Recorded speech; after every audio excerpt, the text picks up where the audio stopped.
Ow. Well, hello. So it's been a little while. I just felt this urge to make a little bit of an update video. I've been extremely busy the last, say, 2 months. And the 2 months before that were also quite a lot. So what's been happening? I have left a relationship of 7 years. I have left a job that I was doing in the digital marketing space, and I was there for a couple of years. And I decided to move away from the city life and to be a lot more connected with nature. And I've moved out to not too far, about 45, 50 minutes from Melbourne City, in a suburb that is nestled in amongst trees. I'm on a property that is 17 acres, and it is a share home set up out here along the Hurstbridge train line. So I'm still fairly connected. But it does mean I've been doing a lot more driving. I just wanted to do a little bit of an update, lay of the land. And that was kind of like Christmas and the New Year period, just making a lot of changes. This has all been kind of overlaid when I had started doing a lot more personal development, leadership training, and really realizing that in order for me to be happy, it's not that I wasn't happy, there was misalignment. And I don't really know what the word is, but for me to be more congruent with the way that I want to live life, the way that I want to show up, things that aligned to my values, the way that I had my life set up just wasn't working. It didn't feel like the two correct Lego pieces clicking together, or it felt like I was building a puzzle and I was trying to build a puzzle with like two different pieces, two different boxes. And like I was always having to question, does this piece really belong here? Or is it part of the other puzzle? And it felt really incongruent and not aligned to who I felt like I was in my mind, but who I was then portraying to the rest of the world. Or this mask that I had on. So this training that I've been doing for a while, and I've spoken about it multiple times, really has changed the way that I see the world. It has just profoundly created some transformational changes within the wiring of my brain, with the way that I speak to myself has been one of the most beautiful gifts I could have given myself, is this ability to remove this self-talk that was so negative and I don't know, I feel like I've always been a very optimistic, ideally in, my tech world of entrepreneurship has always solved problems and opened up fantasy worlds of business ideas and entrepreneurship. But there was just this sense in myself that I wasn't really living my best life. And I'll just quickly touch on the relationship. Like, there was nothing bad about the relationship. It wasn't toxic. It wasn't, we're in actually a really good space now, and I hope it stays this way. But everything was done with a lot of grace and a lot of understanding and a lot of talking. It's quite odd because I feel like we caught up for dinner recently and felt like this moment of like we are working better together as friends than what we were as life partners. And so it's only when you remove yourself from these environments, we both said that we're kind of leaning into our best versions of ourselves. And for whatever reason, it's led us to where we are today. And who knows what the future will bring. But I feel very content that we were able to be extremely mature adults, be able to create space and talk through things with so much compassion and grace and understanding for each other's needs, wants, aspirations, values. And it's really got me to the point where I think, why can we not all be able to, I don't know, I just look at some of the stuff that's happening around the world and I feel like we need more of that. And there's no rule book, there's no right or wrong way. Some people think, when you separate with someone, there should be no contact and it blurs the lines. But it's working and it feels very right and it feels, it just feels right. And I think that's my only North Star at the moment. If something feels aligned and right, and we're both speaking quite openly and authentically about it, and we're checking in quite regularly about how is it all feeling. And yeah, and so that's that. I just wanted to touch on it because it is a massive part of my life.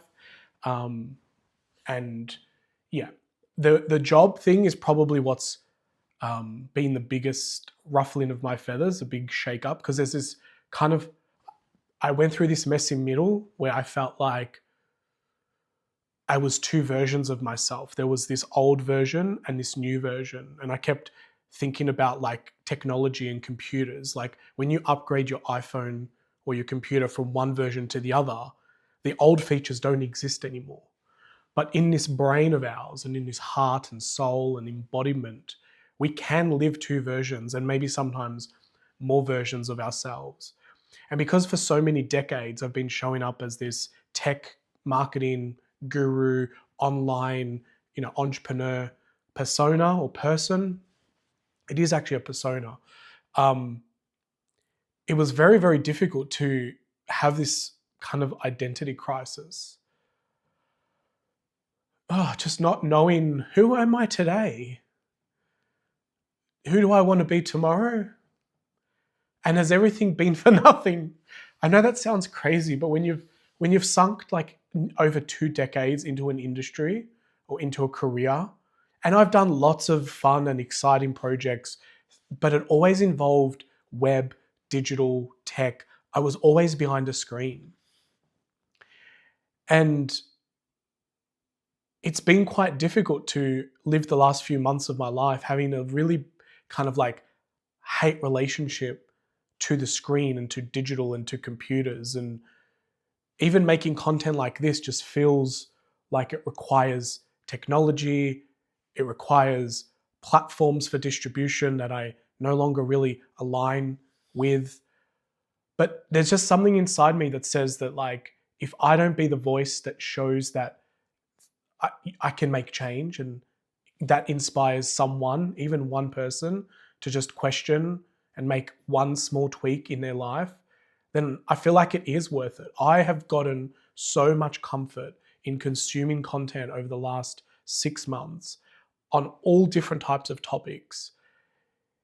And it definitely feels real that there is some kind of like transition period that is happening, especially with millennials, people who grew up with technology, grew up with, get the degree, get a job, climb the corporate ladder, you'll be looked after, do the right things, do it in this order, and you'll be good. And after many decades, we're kind of like, well, I'll talk about myself. I'm kind of sitting like, what for? And then I see content with people sharing the same ideas.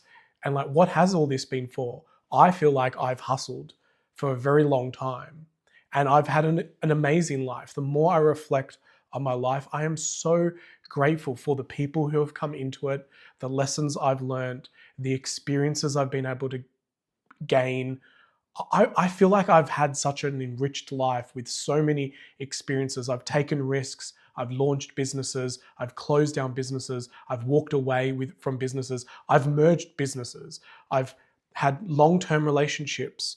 I've had short-term relationships. I've experienced owning property, building property, investment property, Bitcoin, gold. Like, I've experienced so much. I've got artwork. I've got shelter. I've got cars, like a car. Like I've got laptops, computers, technology. Like I've got everything that I possibly need, plus a billion times more that we kind of need from survival. And that was at like that tipping point of critical mass that I just started questioning, like, what has all this been for? What is this leading us to? The loneliness epidemic that I hear about and experiencing, like people are really struggling to connect with authenticity, showing up as themselves. Like everything feels very performative at the moment. Like we turn on cameras and we put on a facade.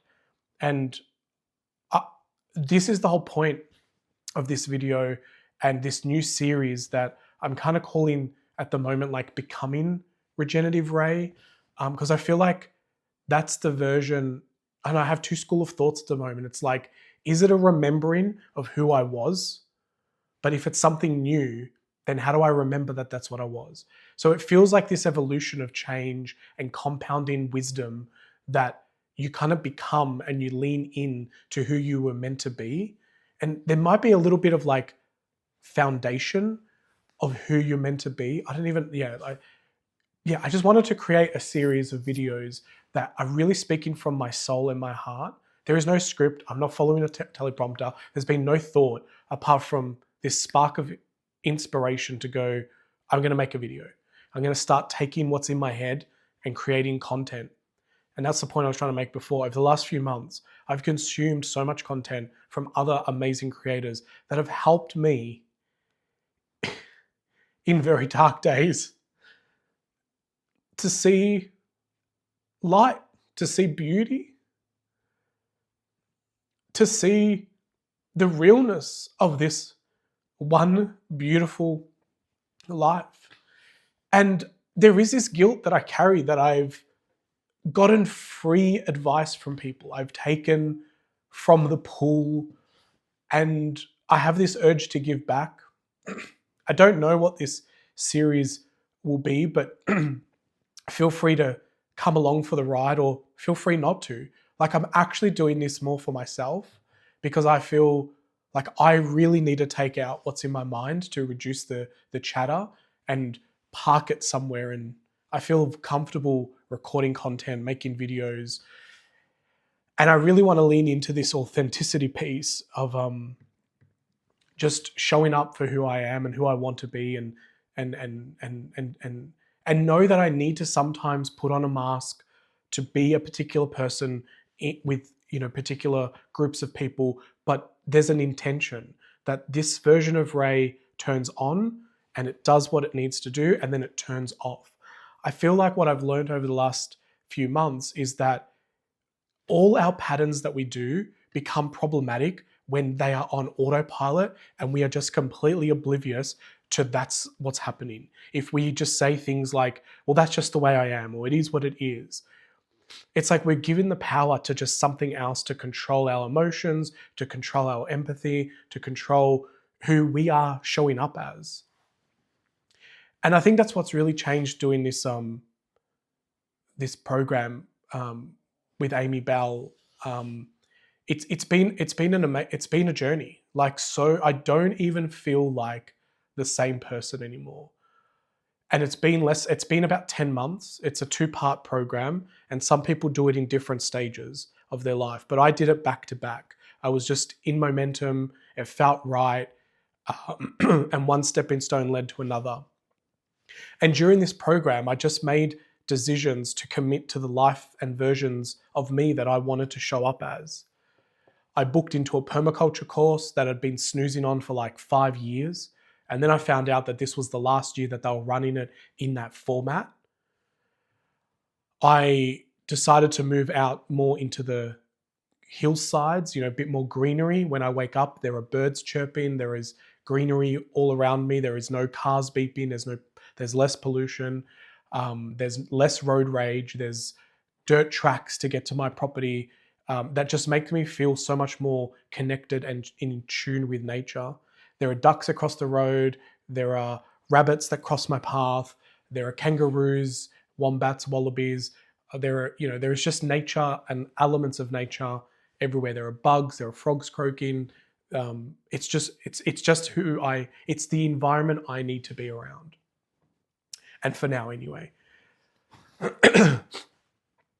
So yeah, this program made me just start making decisions to like, what does Ray want? Not does Ray, the people pleaser that is doing a version of himself to please others or to show up to be liked. This is also stemmed from learning a whole bunch of information from another kind of framework called Enneagrams. And I'm kind of just dumping everything into this video, and there's going to be like little offshoots from this video that go deeper into all the different things. But Enneagrams is by far the one thing that has made me understand that I show up in my way and others show up in their way, and gave me the first. And it feels weird to say that after all these decades of being on Earth, that no one told me that people do the world. I don't know if it was just me being so stuck in my head, but I just assumed that people did. Like, why did people not see picture frames crooked on a wall? Or why did people not stack the dishwasher a particular way, my way? Doesn't everyone think that this is the right way? And I know it sounds crazy, and if maybe it doesn't to you hearing this for the first time, but for me it sounds completely crazy that I just thought that everyone needed to care about the world the same way I did and care about things the same way I did. And so Enneagrams gave me this kind of map of the world where I show up my way, and I'm a type 2, which is the people pleaser, the helper. And others show up in their way. And it gave me the toolbox, I guess, to go, oh, that's why you need space away from this situation. And I want to talk about the feelings of this situation. And so not everyone wants to talk about feelings and wear their heart on their sleeves, but a type 2 would and will and wants to. And so it gave me the first kind of understanding and these kind of aha moments that, yeah, and compassion on how others are doing the world. And it sounds crazy that I thought that everyone would just want things in order like I did, or would be the first person to show up to pick you up from the airport, or to come and save the day because your car battery went flat, or, and then when I needed help, I was like, why is no one available? Or like, I've helped so many people, and it's like, of course, I'm the helper. I'm there for you, and I want to be there for you. But the unhealthy part of that is when you do it without intention or understanding, and it exhausts you and it takes you to breaking point.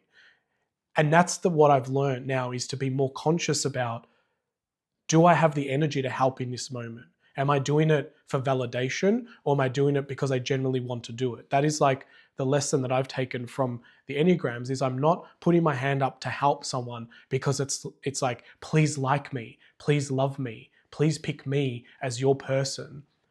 And the moment I realized this, I started showing up more authentically as myself. And people just keep sending me messages that are so beautiful, or like they tag me in a post and be like, this reminds me of you. And I'm like, the moment I stopped trying for people to like me by showing up and being the rescuer or the helper, the more I started showing up as me intentionally, with intent and with authenticity, people started seeing the real me, and they love that version. And so yeah, that's the stuff that's been happening. So yeah, Enneagrams, all this is laid over the Amy Bell coaching program. I then did permaculture, did 2 weeks in permaculture with David Holgram out in Dalesford. And a whole bunch of us went through this permaculture program, and we lived on site for 2 weeks, kind of in dorms, and it was the best fucking 2 weeks of my life. It enabled me to really connect with people, with nature, with spirit, lean into permaculture, while I had all these other learnings from my, Amy Bell coaching. I call it the superhuman program because I feel like I literally come out as a superhuman. That's actually what Amy calls step 1 of the program. And I can experience it firsthand. And it's just opened up new friendships, doors, new relationships, new possibilities. And then I kind of just was like, I want to spend more time. I kind of called it like less screen time and more green time, because that's how my marketing brain works. And I just kept booking things that were outdoors. I went to the Grounded conference. I went to a soil masterclass. I Went to Confest, which was like my kind of first experience of camping outside in a forest and being connected with nature and skinny dipping in the river, and just doing all these things that I would not normally do as my MO, my normal, my autopilot mode. And so that got me hooked onto this kind of feeling of like, if I just say yes to things that I haven't done before, my world just gets more data around possibilities. And so I'm making new friends, I'm leaning into new hobbies, I'm experiencing new things for the first time. Whenever someone says, hey, do you want to do something? I kind of think for it for a millisecond, and then I go, yeah, let's do it. And I kind of joked the other day and said, like, this is probably the best time to get me on board on any idea that you've ever wanted to get me on board, unless it's illegal. So, because I still have morals and values. And in fact, my morals and values have gotten so much sharper and clearer over the last 6 months. So that's what's been keeping me busy. The last week has been the first time in a long time. It's been about nearly 90 days since I quit work, and I can feel my nervous system. The more I spend in nature, the less I spend in front of a screen. Look, I still doom scroll. Like, I'm not perfect. It's a thing. You know, the app is designed to hook you in like crazy. But I don't vape, I don't smoke, I don't drink alcohol, I don't do anything else. I drink coffee and I doom scroll. They're like my only dopamine hits at the moment. So I feel quite balanced because I'm not overstimulated with a whole bunch of other things. But over the last 90 days, like 3 months, I not only can feel it, but I also wear a Whoop that tracks my data. And my average resting heart rate has dropped by 13 points over the last 6 months. I've gone from like 87 to like 70, 75 or something like that for my resting heart rate. Like, that is how much my heart rate has lowered.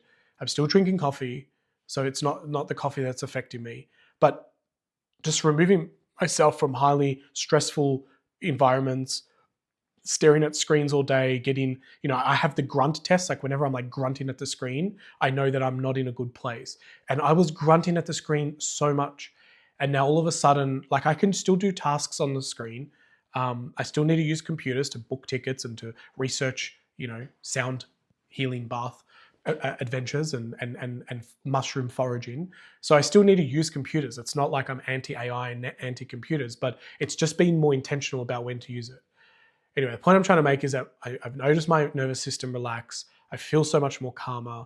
I've changed the way that my self-talk happens inside my brain. I've changed the way that I speak to others, and it just and it feels authentically me. And I've still got more work to do. I'm not saying I'm some perfect person on the planet, but I definitely know that I'm madly in love with this version of Ray. And I'll finish up on this story because it was while I was doing this superhuman program, I had like this wildest dream of me holding a child. And there was just this glowing love that just filled my entire aura and being. And I couldn't really work out this feeling. I'd never felt this feeling before. And this was in a dream. And I woke up and I just felt so peaceful, so cozy, so many like I don't know, like an euphoria kind of feeling. And it was in that moment that I realized that I'd just met my inner child and I just cared for it for the first time. I gave it a realness. And I know it sounds crazy, but there's no other way for me to explain it, because from that day, I've just had this amazing empathy and love for myself and for me and my inner child. I've respected us together as I walk through this life. And I want it to sound crazy, because if it's not crazy, then what? It's just normal. And I don't want this to be normal. Like, this is something that has profoundly changed my life. It has allowed me to really brighten like this North Star. And I kind of understand why RuPaul at the end of the show says, if you can't love yourself, how in the hell are you going to love somebody else? And I get it. Like, I really feel like I've struggled to love who I was. I was never showing up as the real version of me. And that includes my, sexuality side of things. I don't talk publicly a lot about being an adult, gay man. And that is going to change, because I just feel like for so long, there's just like this secret version of me that's hidden from reality. And enough is enough. Like, it is who I am, and it's, everyone around me knows it. But then, I go into rooms and still have this kind of like whisper in my mind of like, don't show them all because they might not accept you or they might not like you. And now I don't care. Like, don't like me. Fuck off out of my life.